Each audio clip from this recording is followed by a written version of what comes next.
I almost talked myself out of doing this. I was scared. I wanted to retreat to certainty. But then I thought about all the things I once found daunting that now seem mundane, and I thought of all that I might miss if I backed out of going. All I could learn, all the new ambitions that would never get the opportunity to take root within me, all the wonderful people I'd miss out on meeting if I just went back home and spent my days in a bubble, all the potential inconveniences that might make me more patient in the end. I believe every experience, whether miserable or phenomenal, is another nugget of truth about reality that we have to digest.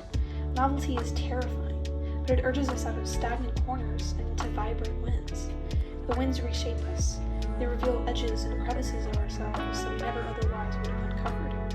So that's why I decided to go, to be radically curious.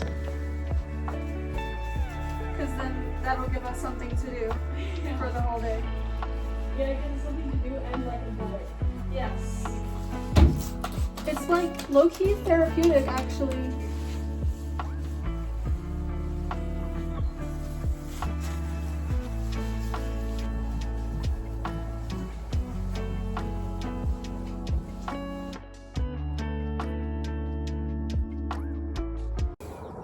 So it's like super early in the morning, and I think like my roommate, she's still asleep, and we're yet to like get our assignments for the day. So I just came out here and I wanted to, I guess, just talk about how the experience has been so far.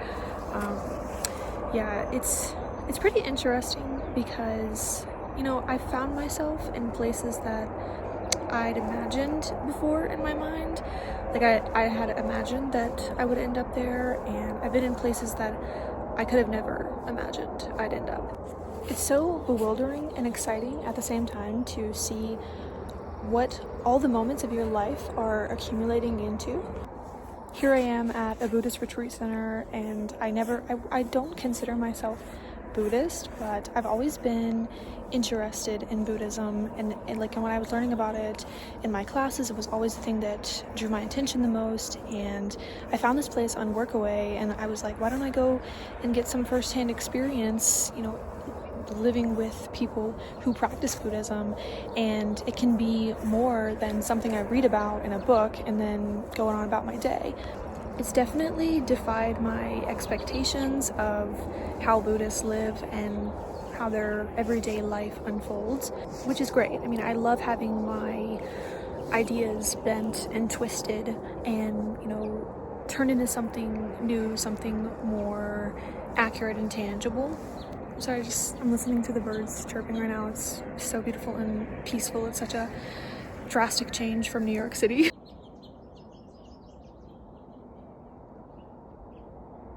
But it's been great to get to go to their ceremonies, their practices, and see, you know, how they chant and how devoted they are to Buddhism and world peace, which is another reason why I chose to come here, because I try to live by loving kindness, and that's what they do too. You know, they're talking about planting seeds of positivity in your mind and dispelling the darkness, which I agree with, and I am happy to contribute to something that is trying to make the world better. But ultimately I was scared and I wasn't gonna come, and I'm glad that I pushed my fear aside and decided, you know what, screw it, we're gonna go and see what it's about. I don't want it to keep me in a box of experience. I want to expand my worldview and understand all different types of cultures and religions and perspectives on life. And this is a great opportunity to do that.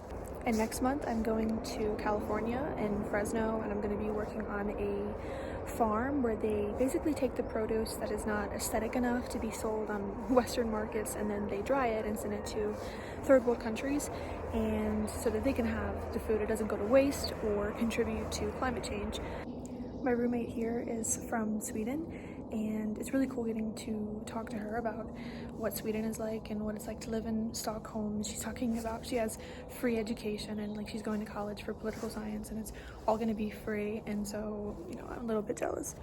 But right now I'm gonna go on a walk, and I think I'll probably, in this video here, I might make a vlog of like what we do in a daily basis. I might vlog in California, but I'm not sure what the conditions are gonna be like. I know I'm gonna be in dorms like I am here, but I'm not gonna have as much time to film probably. So we'll see how things go, but I'm excited nonetheless for it. I also found that opportunity through Workaway as well. So I encourage anyone watching this to try Workaway if you have the means and time. It's a very enriching experience, and I never pictured myself in the Kaibab National Forest.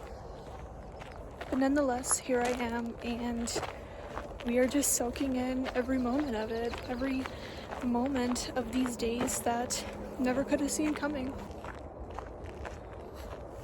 Also, this is just a side note, but my mind has been telling me the whole time I'm filming, like, oh, you look disgusting right now, and you just woke up and you have like bags under your eyes and all of this. And it's just such shit that we have to deal with from our own brains. And one of the things, like, with Buddhism too, that they talk about is like dispelling the darkness from your mind. Like, your mind can be so cruel to you. It creates this negative reality, but you have the power if you continue, it takes a lot of practice, but you can transform that negativity into something positive and wholesome. So if anyone watching this is also struggling with their mind being a little bitch to them, I just want you to know that you are beautiful and worthy of love and compassion and light, and be kind to yourself today. You would want to treat someone else with kindness because, I would hope so, but you also need to treat yourself with kindness. So that's my TED Talk, and hope everyone has a phenomenal day.